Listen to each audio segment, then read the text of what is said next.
Assalamualaikum. Thank you for joining us for the 9th lecture in our Muharram series. My name is Sumaya Kaku and I'm a member of the Board of Directors of the Organization for Islamic Learning. The organization, or OIL, is a charitable non-profit community-based group that strives to build a membership whose main goal is to understand and practice the essence of Islam in an inclusive environment. We promote learning activities based on the teachings of the Quran and the values of its Prophet and his family. OIL is a registered charity, and as such, we depend on your donations to continue our programs. We will have our treasurer, Murtaza Muhammad Saki, to say a few words before we start the program. Please note that for Ashura Day, we will not be having Amal or a lecture and encourage everyone to join in with your local center. We will, however, be concluding our series of lectures at the same time tomorrow with a Shama Gariba program. We will be having a Q&A session after the lecture. Questions can be submitted through Menti. The code is 25365869. Note that the code is valid from now until the end of the lecture series, even when we are not live. I would like to now start the program with a recitation of a poem by Maisha Sayal, followed by a Noha by Sheila Hirji. Bismillahirrahmanirrahim. I am going to read a poem by Hari Kumar Oshura. The chain with the lake, then 100 eyes on their backs. Red tears trail the streets to the gold tomb of Hussain. A golden spider with legs of blood. Whales shake the sky, the minar pops. But today for every lad for Hussain, a last roll, tear for a awarded son. Muhammad wa ali Muhammad salawat. Allah masalli ala Muhammadin wa li Muhammad. Hey salam us pe jo kehti thi mere peer Hussain. خاک میں کس نے ملا دی تیری تصویر حسین ہے سلام اما زہرا کا جنازہ تو اٹھاتے تھے شب کو مجھ کو بلوے میں لیے جاتے ہیں بے پیر حسین ہے سلام کیا عبادت کا تمہیں شوق تھا اللہ اللہ تیری شمشیر بھی جاری رہی تفسیر حسین ہے سلام تیرے لاشے کو کفن بھی نہ ملا میرے اکھی سر پہ چادر بھی نہیں کیا کروں تدبیر حسین اے سلام پوچھتی تھی ظالموں سے کوئی بھی نہ رہا میرے بن کیا یتیموں کی یہی ہوتی ہے تقدیر حسین ہے سلام اس پہ جو کہتی تھی میرے پیر حسین خاک میں کس نے ملا دی تیری تصویر حسین Hey salam. Muhammad wa ali Muhammad salawat. Allahumma salli ala Muhammadin wa ali Muhammad. Thank you for those beautiful recitations. As promised, I now welcome our treasurer, Murtaza Muhammad Taki, to say a few words. Assalamu alaikum, everybody. I just wanted to provide an update on our donations drive for the upcoming year, 2021-2022.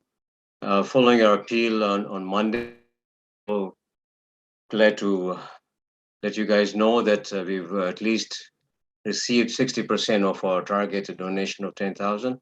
So I want to thank each and every one of you who've already donated. And for those of you who haven't, please open up your purses and help us meet our target of $10,000 for this upcoming year, so we can continue providing the programs that you thoroughly enjoy. Again, thank you all for your donations and your support in these trying times.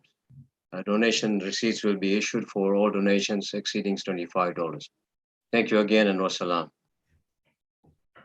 Thank you. We are fortunate today to have Dr. Ali-Reza Bhojani. Ali-Reza is a lecturer at the Al-Mahdi Institute, co-director of the Center for Intra-Muslim Studies, and a research affiliate at the University of Oxford.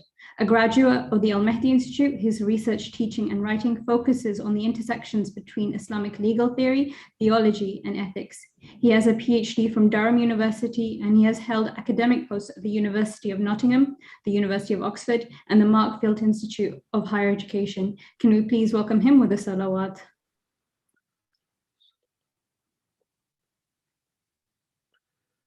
أعوذ بالله من الشيطان الرجيم بسم الله الرحمن الرحيم الحمد لله رب العالمين الحمد لله الذي هدانا لهذا وما كنا لنهتدي لولا أن هدانا الله والصلاة والسلام على أشرف الأنبياء والمرسلين خاتم النبيين شفيع ذنوبنا وحبيب قلوبنا أبا القاسم محمد والصلاة والسلام على أهل بيت الطيبين الطاهرين الذين أذهب الله عنهم الرجس وطهرهم تطهيرا بسم الله الرحمن الرحيم رب اشرح لي صدري ويسر لي أمري واحلل عقدة من لساني يفقهوا قولي أما بعد فقد قال الله في كتابه الكريم وهو الأصدق القائلين وقوله الحق بسم الله الرحمن الرحيم ما عندكم ينفد وما عند الله باق وَلَنَجْزِيَنَّ الَّذِينَ صَبَرُوا أَجْرَهُمْ بِأَحْسَنِ مَا كَانُوا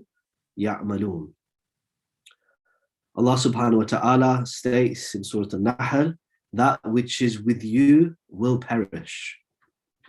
That which is with God remains, is everlasting. And surely Allah, لَنَجْزِيَنَّ الَّذِينَ صَبَرُوا أَجْرَهُمْ بِأَحْسَنِ مَا كَانُوا يَعْمَلُونَ. And surely we will reward those who are steadfast, those who are patient with the best, or in accordance with the best of that which they did.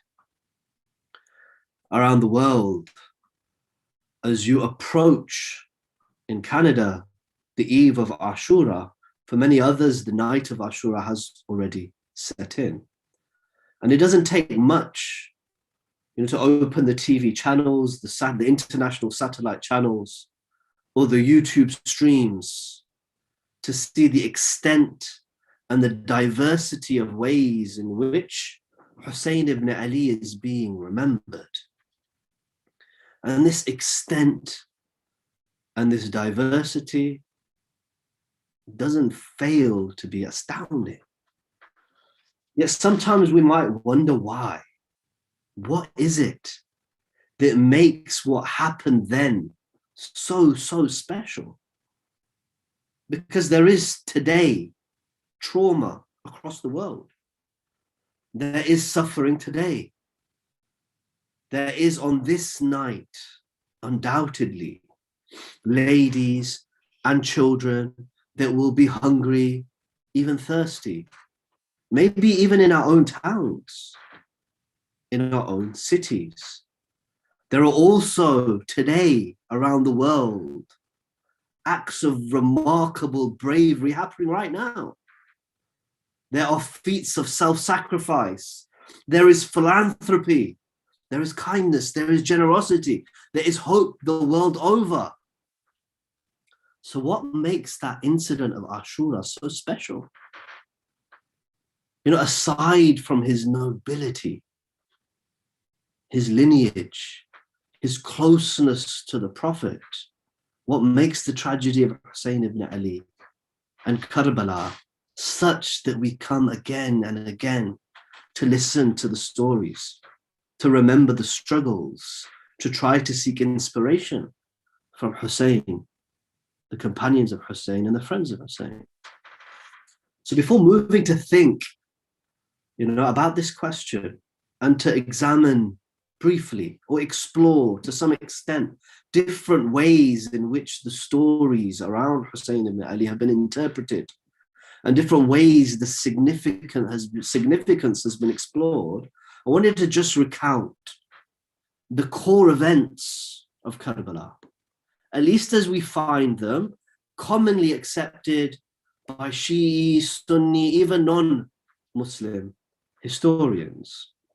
Now, of course, this war, this if you could call it a war, because it's often people describe it as a massacre, a small group of people being faced by thousands strong of an army. But this massacre, this battle, was not, of course, the first instance of a civil war amongst the Muslims. It was not what is described as the first fitna. The first fitna had preceded some years following wars against Imam Ali, the father of Hussain ibn Ali, at the Battle of Jamal, in Siffin and Nahrawan. Of course, we could trace the roots of what happened in Karbala to many years earlier. That isn't my concern today. Within the second fitna, historians often describe this period commencing more or less with the incidents of Karbala going through for a number of years, maybe a decade or so, just short of a decade, is described as the second fitna. You know, a series of uprisings and rebellions against the Bani Umayyah, you know, the ruling family of the day. And most significant amongst these uprisings or these battles was arguably the catalyst for those that were to come, the uprisings that were to come, was of course the movement of Al-Hussein salamullahi alayhi. Now Imam Al-Hussein, inherited the leadership, at least the spiritual leadership of the Muslim Ummah after the passing of his brother Al-Hassan in the year 50 after Hijrah. And of course, Imam al-Hussein, for those first 10 years of his imamat, as the Shias hold, respected the treaties which Imam al-Hassan had made with Muawiyah. So we know after the end of that first fitna, there was an arbitration between Imam Ali and Muawiyah. Ultimately, the circumstances need detailed assessment, and ultimately Muawiyah became the de facto leader of the people. Imam Ali was assassinated. Imam Hassan, as he was elected and nominated as the legitimate Khalif, according to all schools of Muslim thought, Imam Hassan was deemed the legitimate Khalif. But due to various factors, lack of support, betrayal, bribery, ultimately for the good of the Muslim community as a whole, Imam Hassan signed a peace treaty with Muawiyah, seceding rulership to Muawiyah. Now, Imam al-Hussein, after the death of Imam al-Hassan, respected that treaties for some 10 years of his life. Muawiyah was in power, was deemed the ruler of Muslim lands, and Imam al-Hussein did not stand against him, at least in a political sense. On the death of Muawiyah, of course, took this unprecedented step of appointing his son Yazid as the Khalif. Imam al-Hussein salamullahi alayhi was, of course, adamant in his refusal of giving allegiance and legitimacy to Yazid ibn Muawiyah for a variety of reasons. Of course, very prominently was Yazid's moral character, a character which is criticized not just by Shia scholars, find across the works of history, that Yazid was seen as a lowly base character. The dominant position across Sunni thought was he was unbefitting of taking the position of ruling the Muslims. For Imam Hussain, he could never give legitimacy to such an individual. In that context of refusing to give allegiance to Yazid, he of course was receiving letters from Kufa, a former stronghold of his father. And although he had been approached by the Kufans to come to them before Muawiyah had passed away, he did not make that move until the treaties signed by Imam Hassan had ended in its legitimacy. So after the passing of Muawiyah, Yazid sought the allegiance of Imam Hussain. Imam Hussain refused to give this allegiance. The details around this, many of you will have heard many, many times. I want to just draw the broad brush strokes of the agreed upon history. Imam Hussain receives letters from Kufa. Sources report different extent of the number of letters, but there seemed to be this overwhelming support, this overwhelming demand for Imam Hussain to go to Kufa. He sent his emissary, his cousin Muslim ibn Aqil, before him. And it seemed that Muslim ibn Aqil, despite a very, very difficult journey, when he initially reached Kufa, saw there was real support for Imam Hussain and encouraged Imam Hussain to move towards him. Of course, Muslim ibn Aqil was betrayed following the appointment of this ruthless man, Ubaydullah ibn Ziyad. Once Ubaydullah came to Kufa through threats, bribes, fear, this support dissipated very, very quickly.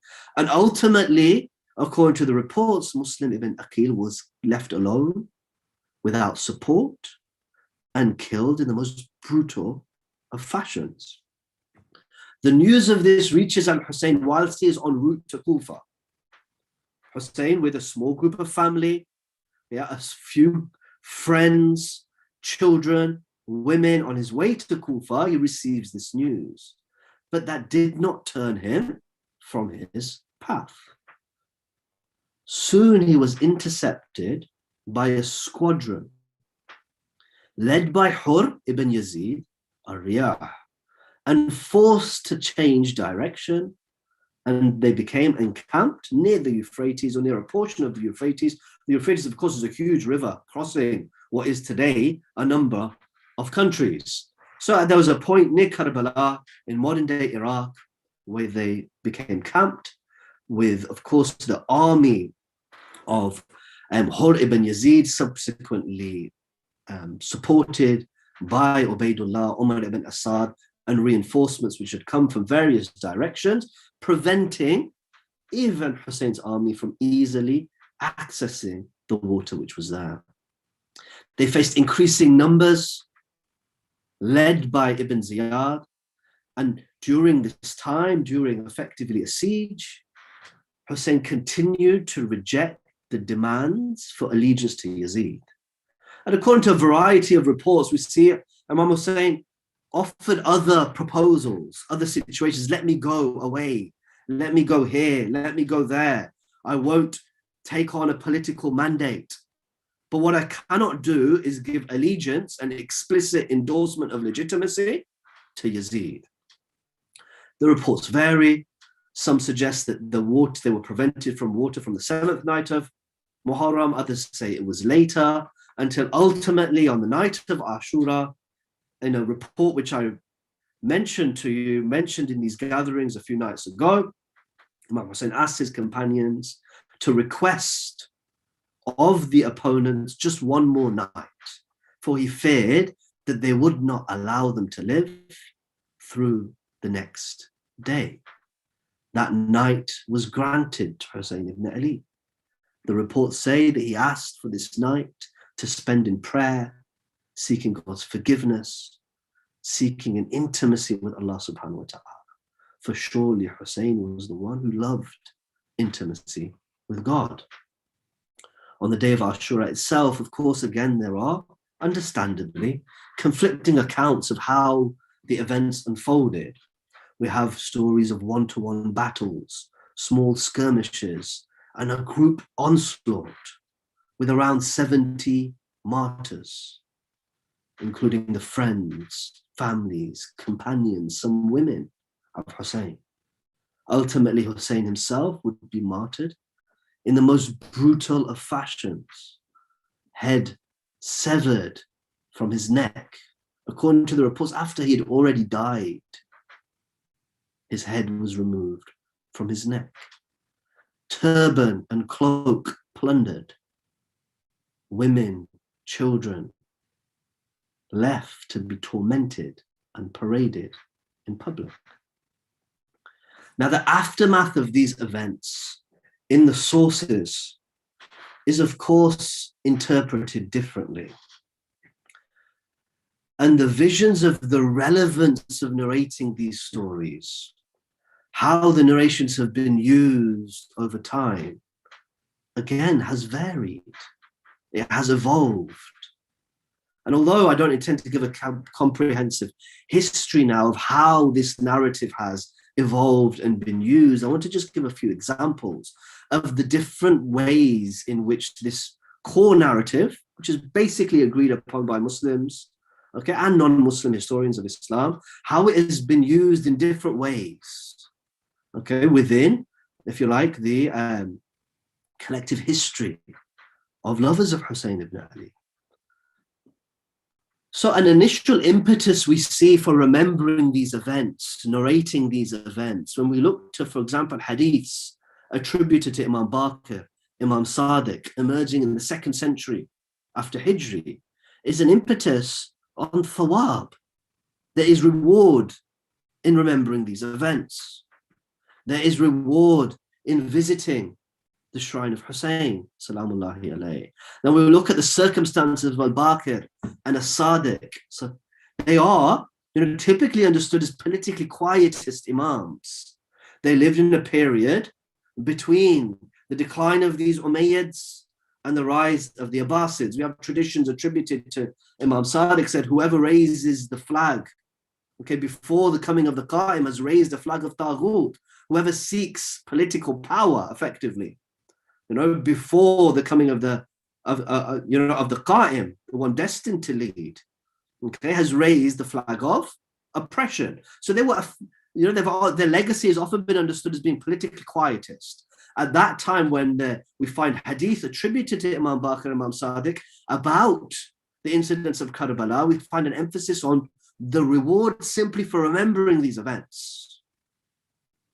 As we move forward to the 4th and 5th century Hijri, we see the liberty, the circumstances around Shia scholars at that time had changed. And the remembrance of Hussain and marking the day of Ashura within the Buyyid dynasty, okay, was afforded much more liberty. At that time, you have scholars we might now describe as the formative thinkers of the school of Shia thought, able to recount the traditions of Karbala, the stories of Hussain ibn Ali's family, and use them as platforms to teach fundamental and hallmark doctrinal ideas associated with Shia thought within that emerging theological school. So we find in 4th and 5th century accounts emphasis on ideas such as the imama of the Ahlul Bayt, the nature of their leadership, the nature of their wilaya, for example. So we have an emphasis on the role of the doctrines of imama as being the designated leaders of the ummah entrusted with authority from Allah. If we jump a few centuries further and we look to the 10th, 12th century after Hijri, or common era 16th to 18th century, where very loosely they often talk about the gunpowder empires.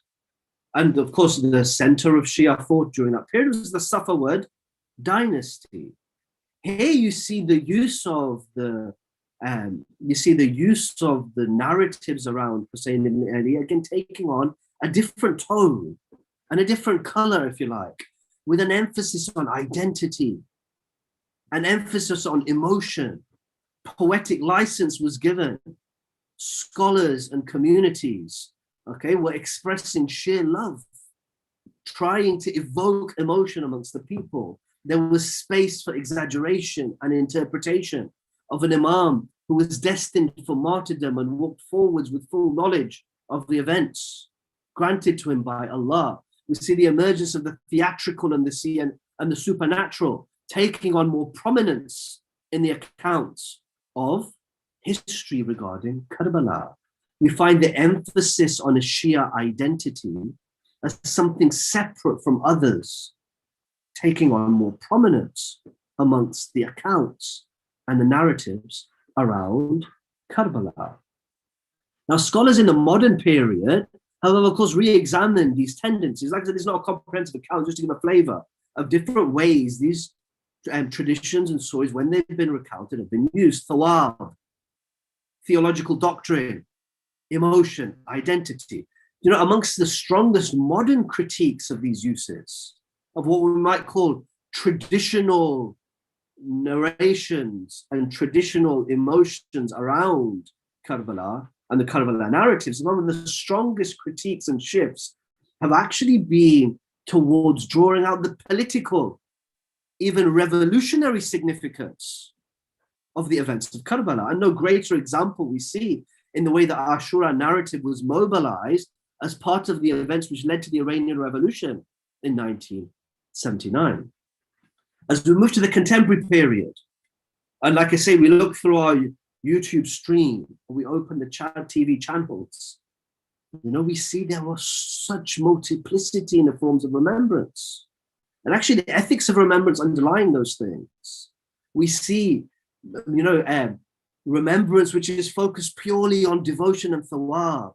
We see expressions of emotion. We see people using these narratives as a means of teaching Shia theological doctrines for the strengthening of one's own faith. We see others using them to exploit sectarian differences. And we see no one narrative. And actually, this is typical of a postmodern world where there is no single dominant narrative. Now, although easily dulled, you know, I often give this example of Karbala being like a diamond with the capacity to shine light in many, many directions. Of course, with these diversity of approaches, you know, reflecting on what we have been doing here over the last 9 nights, you know, our aim has been to try to revive and speak and to think, take inspiration from Hussain ibn Ali to enliven the spiritual ethics of Islam, emphasizing the need for a value-orientated reading of Karbala, of Hussain ibn Ali's legacy towards a critical, rational, ethical, and God-centered vision of life and religiosity, seeking to draw out from Karbala its deep spiritual and intellectual lessons. And it seems to me that such an approach to history is consistent and can take support from a Quranic approach to history, where the Quran describes the value of recounting the stories of the Prophet, not in the value of the details of what happened then, or to apportion blame for what happened then. No, the Quran's recounting of history is explicitly so that we may draw lessons for today. As the Quran states in Surah Al-Yusuf, لَقَدْ كَانَ فِي قَصَصِهِمْ إِبْرَةٌ لِأُولِي الْأَلْبَابِ. Surely there is in their stories lessons, value for those who are possessing of mind, who are possession of conscience, who are possessing of reason. And the lessons which are pregnant in the history of Karbala and the stories of Hussain ibn Ali are, of course, you know, beyond our imagination. They have spoken to different people in different times, in different ways. His message has epitomized the standing of Tawheed in the face of shirk. It has been an inspiration to reject oppression in all its forms, in any and every situation. It is a stand to awaken the conscience personal responsibility to demonstrate truth, to be shuhada, not in the sense of seeking death, shuhada in the sense of being testaments to truth through how we live, reviving that message of his grandfather. Yes, the remembrance of Hussain ibn Ali has taken different forms and has been interpreted in different ways over the centuries. It has been used to topple governments, and it has been used to support them. It has been a means through which beliefs have been understood, refined, and taught.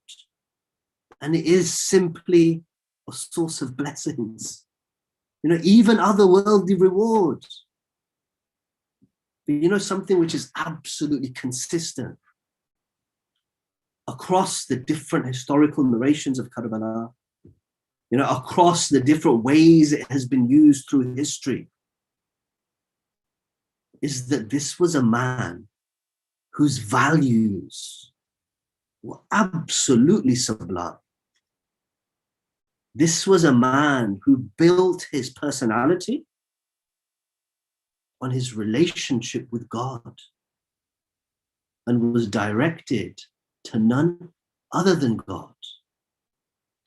It's reported by Tabari, the famous non-Shia historian of Islam, although some say he had Shia inclinations, and that's why we find reports which within Tabari have, give space for subsequent Shia readings of history. But Tabari he's a giant of Muslim history, an authoritative source amongst our brothers from the Ahlus Sunnah.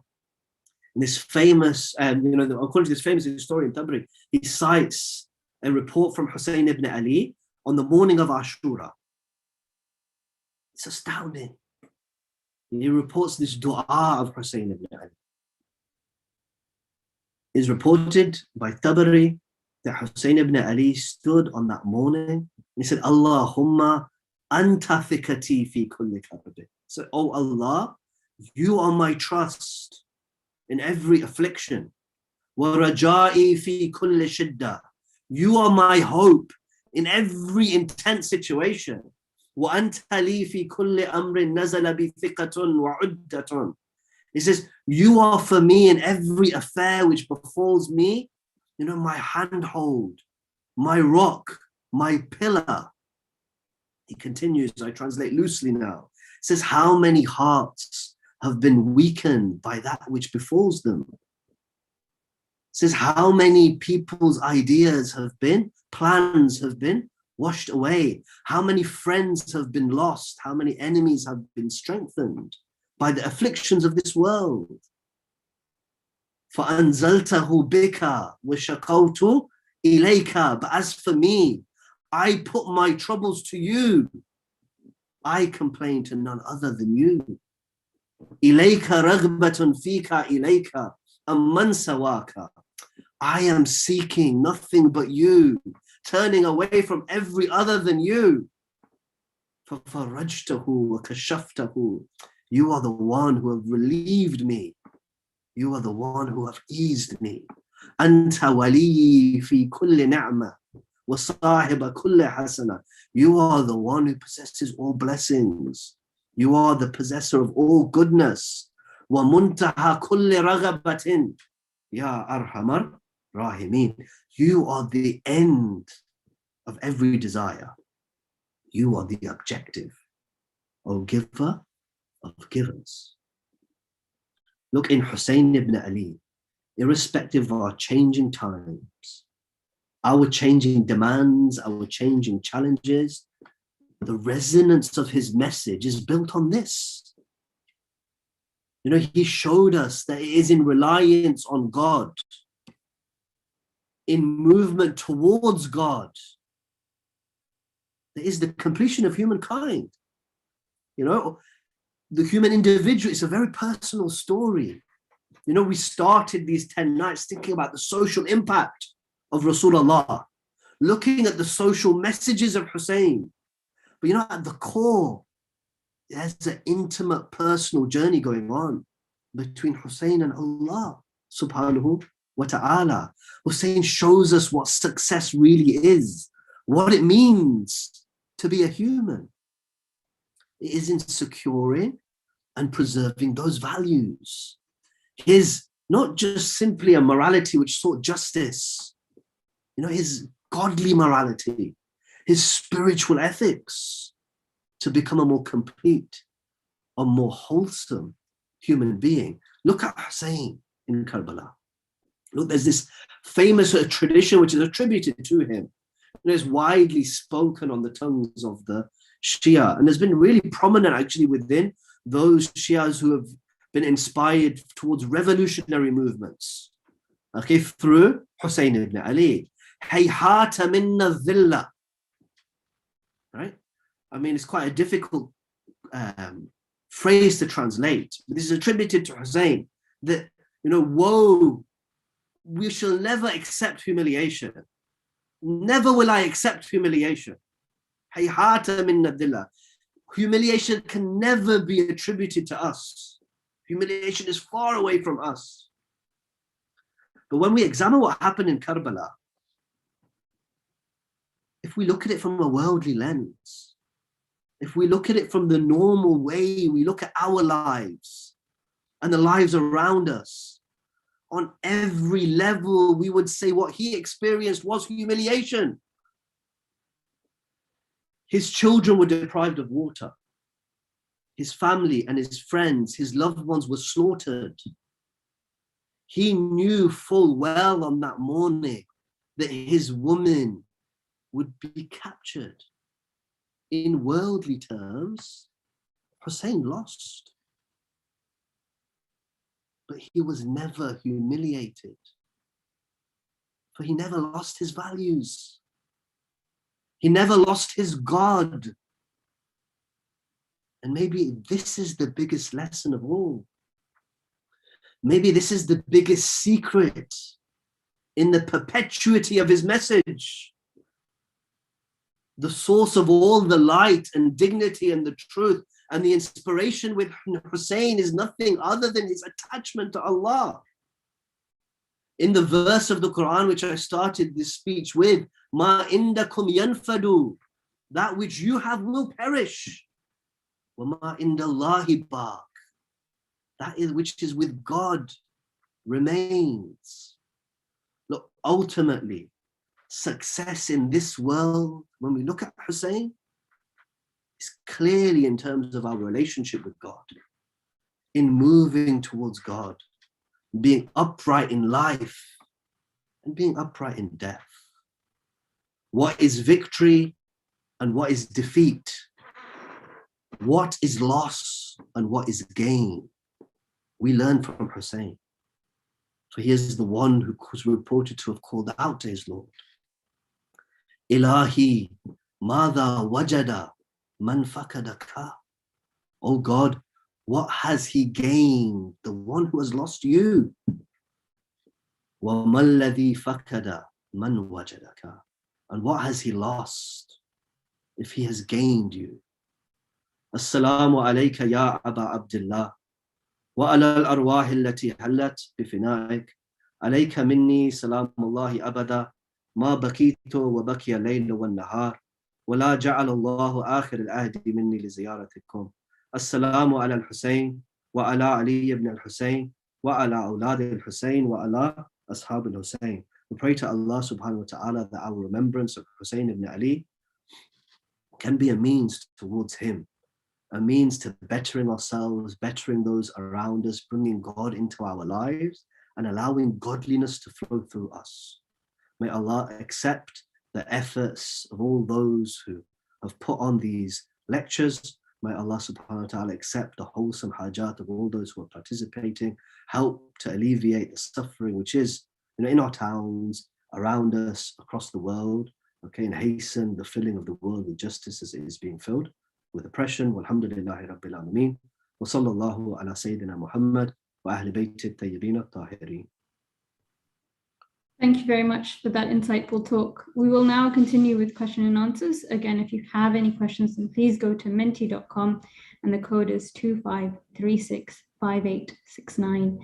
You will be able to listen to all previous lectures on the YouTube channel, and please consider subscribing to be notified of all lectures and programs that we have.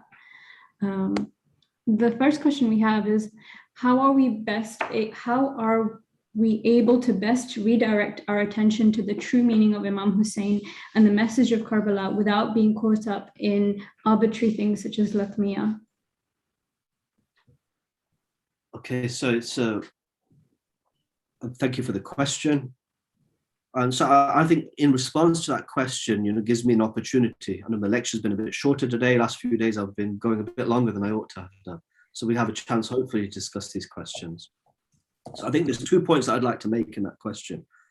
In response to that question. So I think just as Hussain ibn Ali himself, when we look at the statements attributed to him, we look at his legacy, we look at what he was trying to revive, we look at the Quran itself. Is ultimately theirs was a God-centric vision. Okay, their objective in the dua I reported, he says, Anta muntaha kulli raghba wa muntaha kulli raghba. You, O God, are the ultimate destination of every hope, every desire. So look, our remembrance of Hussain ibn Ali needs to be directed to God, actually. Right?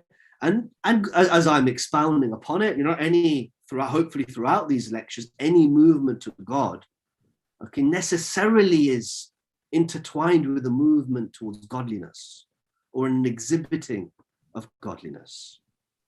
But if that's the case, then again, we can have a little bit more of an open-minded approach to the different ways Hussain ibn Ali is remembered. Look, Latmiya can be a means to godliness.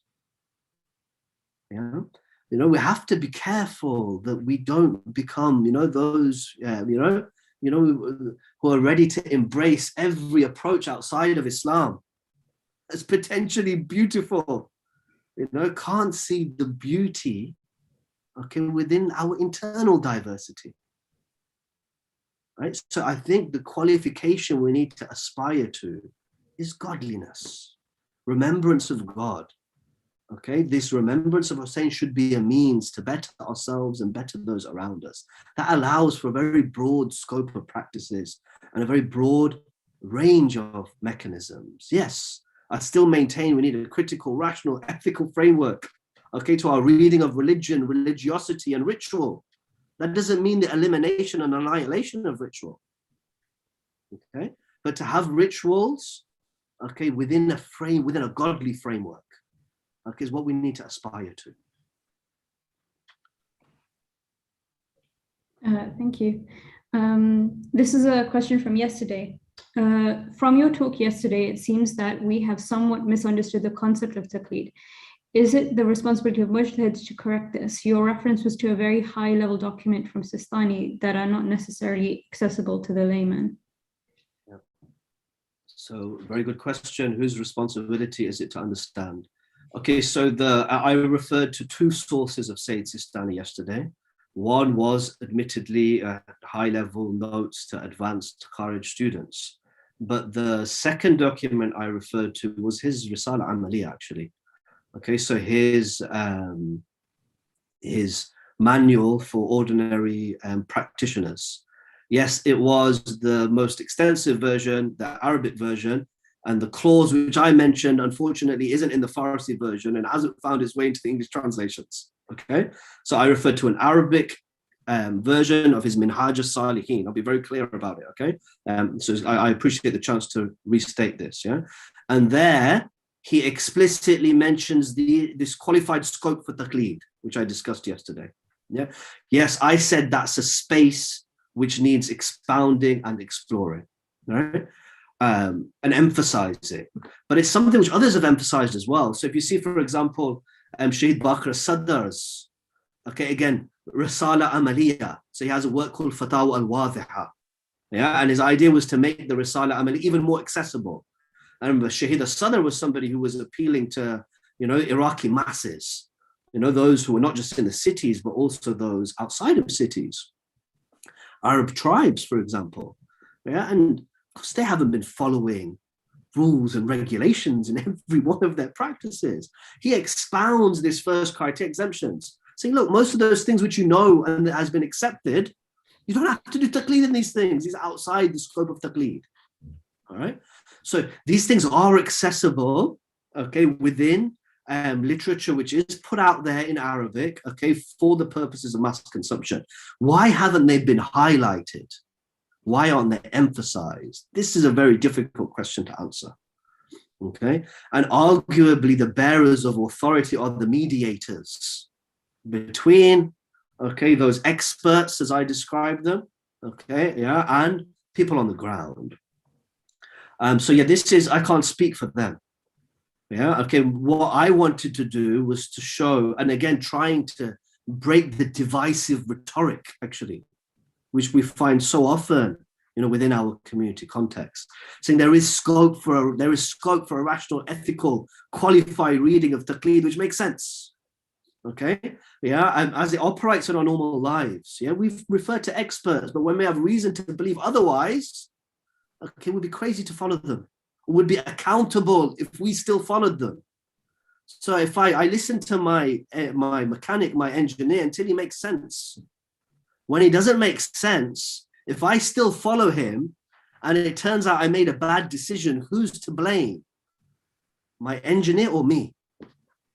Right? Ultimately, the discourse of Islamic responsibility is a personal one. Okay, so this is what I'm trying to emphasize. And who's responsible for reading this stuff?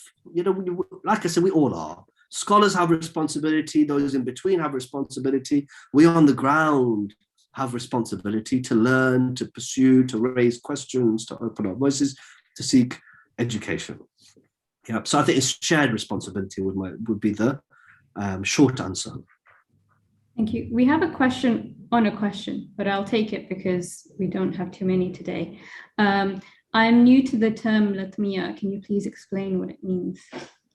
So latmiya, I mean, what it means exactly is, you know, I would be reluctant to say, but I think we're talking about mourning practices, specific mourning practices such as beating of the chest, you know, clapping of the head, yeah, and a range of other mourning practices.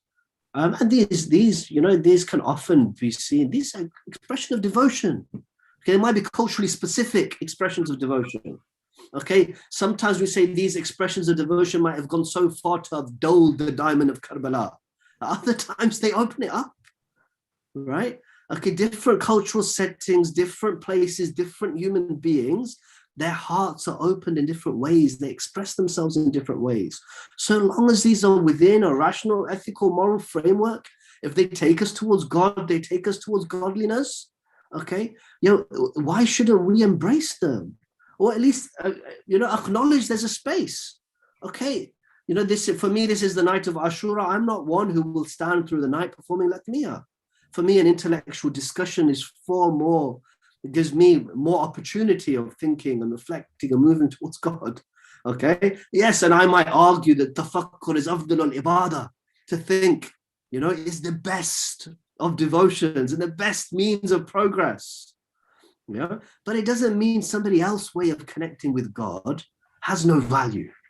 No, because you said you have only a few questions. I'll use it as a chance to elaborate, if I may. So there's an interesting parable which Rumi gives, okay, of a story between Hazrat Musa. It's a parable, okay, yeah, of Hazrat Musa and a shepherd. Hazrat Musa is Kalim Allah, one who talks to God, asks of God, thinks, takes evidence from God. Okay, yeah, and as he's walking up the mountain, comes across a shepherd who's combing his sheep and speaking to the sheep as though it's the Lord himself. And Musa, salamullahi alayhi, has a reputation of being angry, being firm, of being stern. He reprimands this shepherd. And the shepherd's heart is broken. He leaves his sheep, stops connecting with the means to his Lord. When Musa reaches the top of the mountain, Allah says to Musa, I don't look at the words which are spoken. I look at the sincerity through which the heart speaks them. Right? This is just a parable, okay, yeah, of Maulana Rumi, you know, but I think we should be very, very careful, you know, that when, as I said, you know, we're ready to embrace and see the beauty in everything other than our own. Okay, we need to recognize that within. Yes, there are limits, there is balance. We need a critical, rational, ethical approach to ensure these practices are God-centric and help us to become better people. Okay, but we need to have a balanced approach, okay, to our embrace of diversity and our critical, ethical, God-centered discourse. So this applies to the morning practices. Thank you. I have a question, considering we have time. I often feel like, especially when you talk about the tragedy of Karbala and everything that happened, that as someone who only understands English, you lose out a lot. And there's continuously new translations coming out, even of the Quran as well. I have tried and failed numerous times to learn Arabic.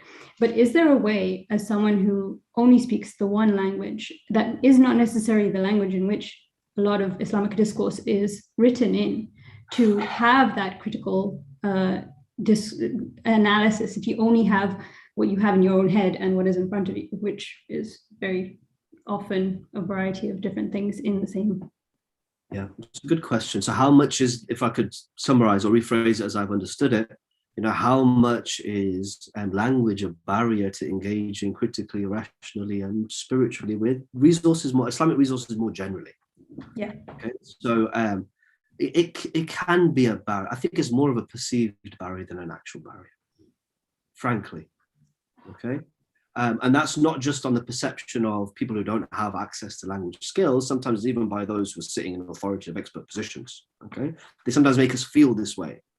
Yeah, we could see that parable of Rumi. I won't repeat it, but I think it's pertinent. Right. And you said something very profound when you said, all I have is that which is within me, and the source is outside. Yeah, but that which we have within us really is so profound. Okay, that is the seat of revelation is the human mind. Okay, that divine breath was breathed into our father Adam. All right, so that which we have within us is profound. Okay, you know, the holistic, our holistic exposure to the world around us, to Islamic sources. Islamic sources are not just scriptural sources. Allah subhanahu wa ta'ala talks about the world as being signs. Okay, yeah, again and again. Yeah, so we have an opportunity to interpret the signs around us, the world around us critically, and take that to our interpretation of texts. Yes, textual revelation is a pivotal story, you know, within God's intervention with the world. And there's so much opportunity in it. Yeah, but I, again, firmly believe that although an engagement, you know, okay, an Islamic specialist in Islamic studies, yes, ideally means Arabic, Farsi, Turkish, so on and so forth. I don't have access to all of these languages. Okay, and yeah, I wish I did, and I can struggle to achieve them. But the biggest thing we need to do is an open mind and an open heart, okay, and to think holistically. Yeah, when we approach the world and we approach the Quran really can be accessed, okay, yeah, without mastering Arabic is something I firmly believe, you know, and I think comparing translations is a good platform, okay, to do that. You know, in the comparing of translations, it can prompt questions, and if we read the Quran as an open text, you know, and actually when we see a translation, we remember that every translation is an interpretation. This empowers us, actually. Okay, it gives us a little bit of humility in our engagement with the Quran, and opportunity and possibility. And I think that goes with the same when we're reading the history of the Aimma and the Prophet. As I said, when it came to the stories of the Prophet, I think we need a theological reading of the Prophet's life. Okay, we need frameworks when we go to these personalities. Okay, we need our conception of God and our conception of morality when we read these texts and these signs. And we need to do it with such enough humility, we genuinely allow our reading of the world, our reading of these teachings to inform our vision of God and morality. Thank you. I think that's all the time we have for today. As usual, we would like to now end with the Surah Fatiha for those who are no longer with us. Al-Fatiha.